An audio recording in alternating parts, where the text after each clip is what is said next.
In the first round of today's competition, you'll have to combine the steel from that sprocket with the steel of that chain to make a billet from which to forge a signature blade in your signature style. Good luck, Bladesmiths.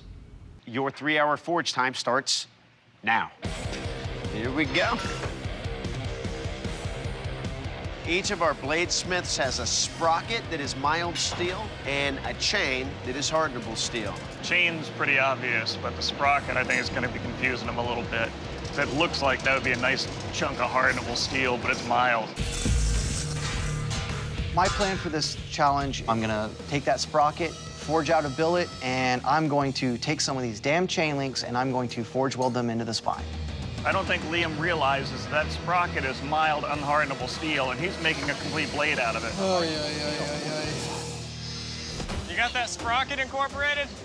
It's all sprocket. I incorporated the chain. I'm getting this blade pretty much where I want it. It feels good in the hand. You can tell where the links are. I want to do a good thermal cycling and then give it a good quench. And you thermal cycle mild steel to make it harder. No. Liam's in the quench.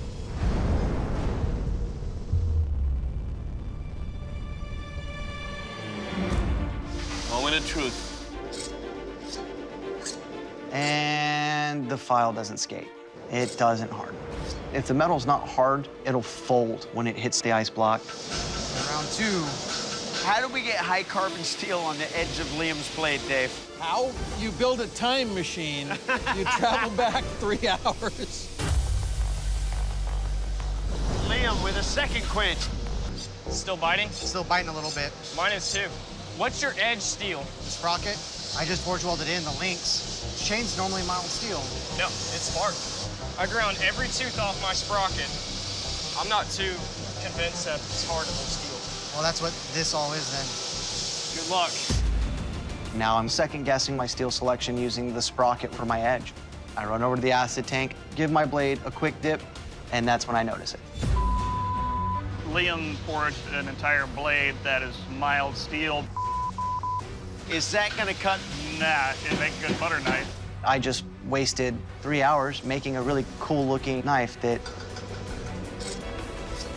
isn't gonna hold an edge.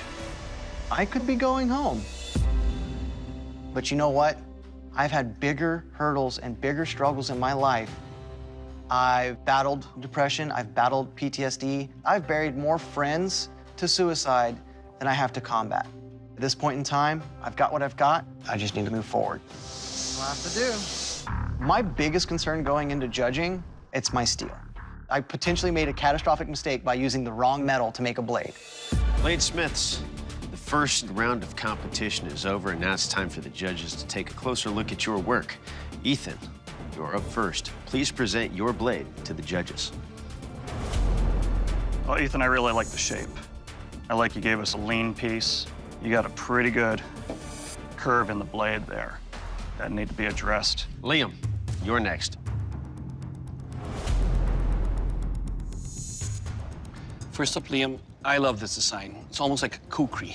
Forward heavy, so that means that you have to really take care of that handle, that when I go forward with this, somebody's got to stop it from flying out of my hand. You file check this? File checked it the first time. It skated in a couple of spots. Do you have an idea what that sprocket material was? I'm guessing it was a chromium alloy of some type. Thank you. Evan, you're up. Evan, I like the profile overall. You got a swell on the top and bottom, in the midsection, and a flare on the back. And that's exactly what I like to see in a knife that I'm going to be swinging around. But I see chain all through this. Where's the sprocket? My plan with the sprocket was to weld on bolsters. I wish I could have done a San Mai, but I was fooling too much with the chain.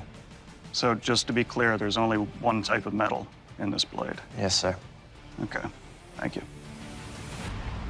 Evan, by failing to combine your two steels together to form that signature blade, you failed to meet parameters.